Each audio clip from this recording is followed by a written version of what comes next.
some failures and progress that has been made through government and ANC-led interventions. The number of stable municipalities has increased.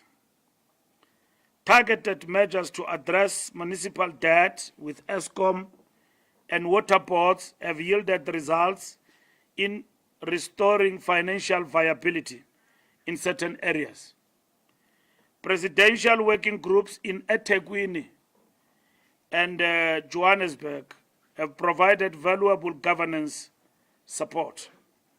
The rollout of the district development model has brought more integrated planning and service delivery closer to communities.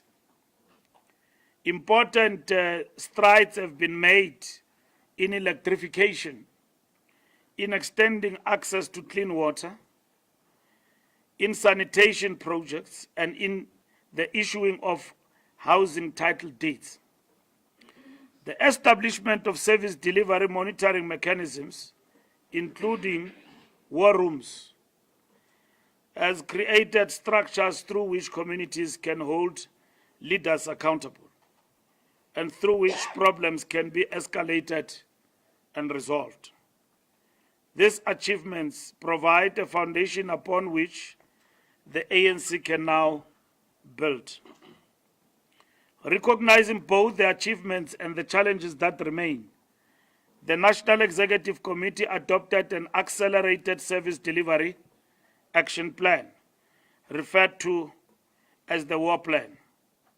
This plan is designed to deliver visible improvements within 3, 6, and 12 months, with the clear intention of restoring confidence in local government. It places service delivery, community engagement, and infrastructure development at the heart of the ANC's renewal agenda. The plan is anchored on 5 interconnected pillars. The first pillar is the fulfillment of core service delivery commitments, including the provision of clean water, proper sanitation, regular refuse removal, reliable electricity supply, improved road maintenance, housing delivery, and the issuing of title deeds. The second pillar focuses on building effective and sustainable infrastructure through increased investments in maintenance, expansion of water and energy storage capacity, prevention of vandalism, and the development of critical technical skills. The third pillar is about creating capable and stable local government institutions. This requires strengthening governance, stabilizing administrations, modernizing billing and debt recovery systems, attracting skilled professionals, and dealing decisively with corruption. The fourth pillar emphasizes the need to reconnect with people and restore trust. This involves citizen-facing war rooms, public hotlines, community campaigns, door-to-door visits, and regular public meetings. It is complemented by initiatives such as the ANC Day of Community Service and closer collaboration with community-based formations and traditional leaders. The fifth pillar addresses inclusive local economic development, job creation, and industrialization. It calls for increased support for township and village enterprises, SMMEs, and informal traders, alongside a focus on job creation for young people and women. The roll call meeting concluded with clear, detailed, and uncompromising marching orders for all ANC councillors. Every councillor was instructed that service delivery is not an abstract policy, but the daily lived reality of communities, and therefore must be the first and foremost priority. Councillors are expected to spend less time in offices and more time among the people. They are directed to hold regular ward-based public meetings and to account directly to communities for their actions and decisions. They must be accessible, responsive, and constantly visible in the areas they represent.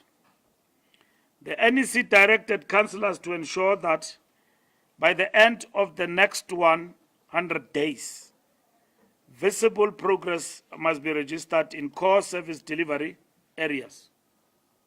Potholes must be repaired. Refuse must be collected on schedule. Water leaks must be fixed without delay. And street lights must be functional. Where housing projects have stalled, councillors must engage with communities and government departments to remove blockages and ensure progress. No ward should be left without clear signs that the war plan is being implemented. Councillors were further instructed to lead by example in restoring discipline, humility, and integrity in public life. They must not only reject corruption and nepotism, but actively expose and report it whenever it occurs, even within ANC structures. They must demonstrate servant leadership, placing the people's needs above personal interest. They are to ensure that municipal resources are managed prudently and directed to projects that improve the quality of life of ordinary residents. The NEC also reminded councillors that they are not just local representatives, but political leaders charged with building trust between communities and the African National Congress. They were instructed to reconnect with residents through door-to-door visits, problem-solving campaigns, and listening programs. Councillors must rebuild community confidence by showing that the ANC is not distant, but present and responsive. This requires constant communication, open feedback channels, and a willingness to confront difficult issues honestly. Councillors were told that they must champion local economic development initiatives supporting small businesses, cooperatives, township and village enterprises, and ensuring that women and youth are prioritized in opportunities for employment and development. They were directed to work closely with civil society, faith-based organizations, and traditional leaders to create inclusive partnerships for development. They were equally directed to work and collaborate in partnership with the private sector and business in our communities. Finally, councillors were reminded that accountability is not negotiable. They must report monthly to ANC structures, participate actively in war rooms, and subject themselves to performance reviews.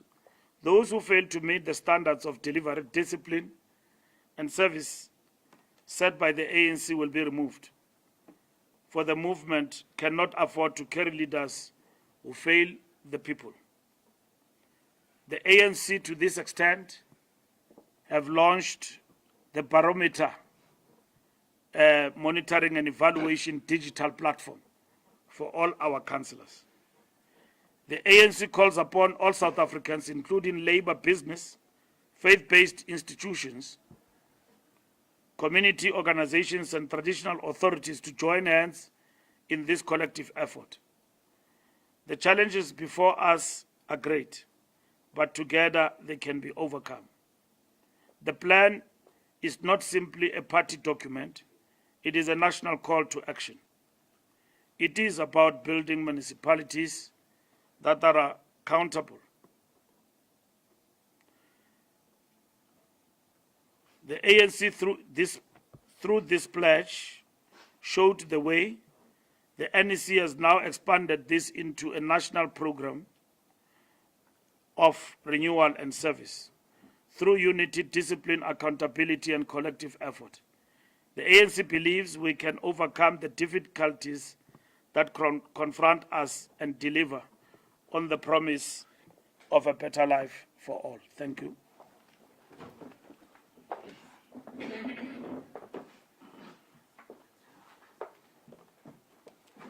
Thank you very much, SG.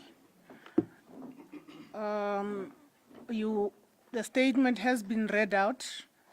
We will also, just as I ask for any hands to come up, we will share the documents that were presented today by the Secretary General and the President.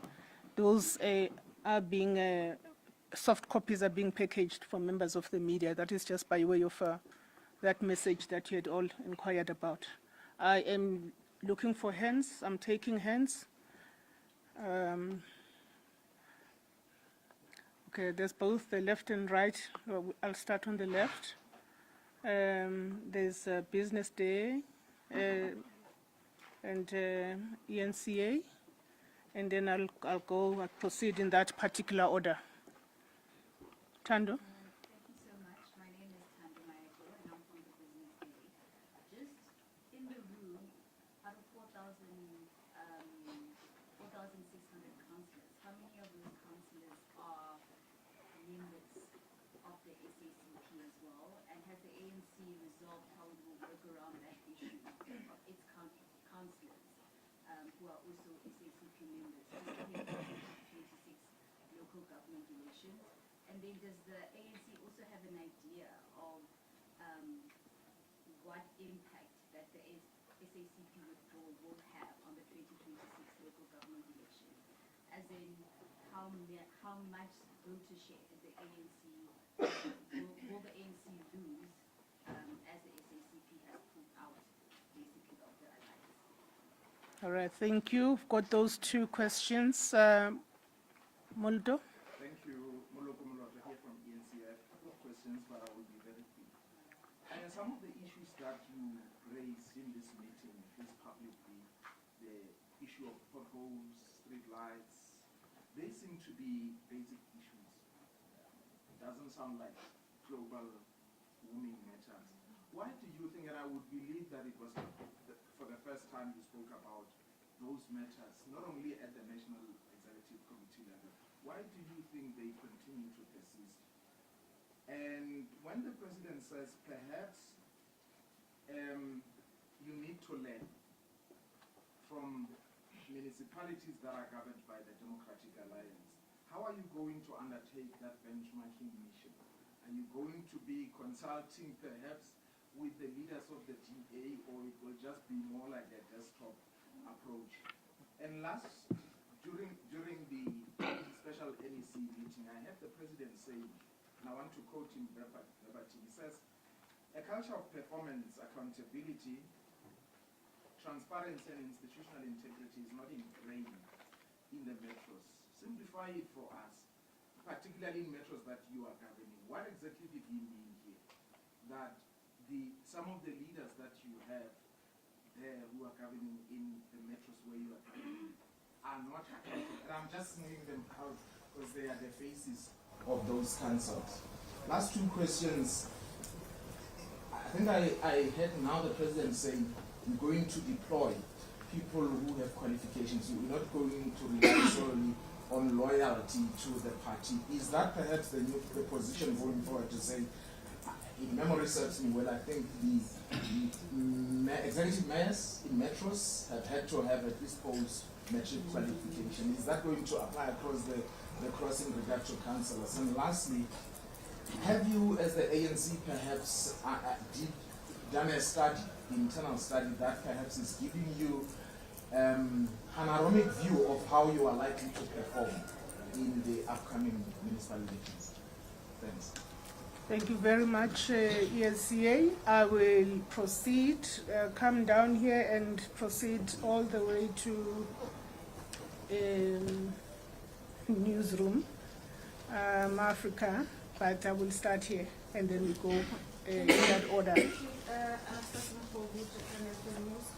SG, this is not the first service delivery intervention plan from the ANC. we've had many from the past. My question is, how is this different from the ones that we've had, and what work is it going to be done? The President spoke a lot about accountability there. Are we going to be seeing councillors that are, and mayors that are not being performing being removed? And for on the water side, there's a lot of diagnoses that are being made around the water, electricity, and what needs to be done. There's also been intervention plans there. Can you just give us an update, particularly around Gauteng, water, and KZN? Thank you. Thank you very much. SABC. Thank you so much. It's Natasha Kuria from SABC. We just have a couple of questions. I think first and foremost to Dr. Jose and Ramakopa. I think you've seen how people have reacted to the news of the high electricity tariffs being on the card. Perhaps as your ministry, is there anything you're going to do to probably mitigate the issue? People are already complaining that there's a high cost of living. They can't afford higher electricity tariffs. And then just on Mirafong, it's a pity that Mr. Yusufi and Mr. Lopez are not in the room. But the issue of the sinkholes in Mirafong is quite a critical issue. Earlier on this year, we went to go visit Relevile High School, which is one of the worst performing schools in Gauteng because of that issue. And now it turns out that people have sinkholes in their backyards. I'm not aware if you are aware of an interview Mr. Yusufi had with the SABC about a week ago, where he had said that he had asked for the intervention of National Contact, Mr. Mbalula, in the area to actually declare the area as a national disaster, but National Contact has refused. Perhaps if you can just weigh in on that issue. Have you also spoken to Mr. Yusufi and Ms. East? And then on the local government barometer, Mbalula, there's a similar mechanism that Gauteng Contact is actually used. I just want to know, in terms of the barometer, so what happens? Will members of the public communities rate their mayors or the municipalities, the worst performing, the best performing, and what happens in that case? Thank you. Thank you. News 24. I missed the point. What do you say? How is it going to work? The barometer, the ANC barometer. And whether communities and residents would have the opportunity of Yes, evaluating they performance. vote to rate, yes. Okay. Thank you. News 24. My name is Santa Kaba from News 24. With regard to the barometer, Mr. Mbalula, I think it's been in the pipeline for a while. Why has it taken so long for it to actually come into fruition and be launched today?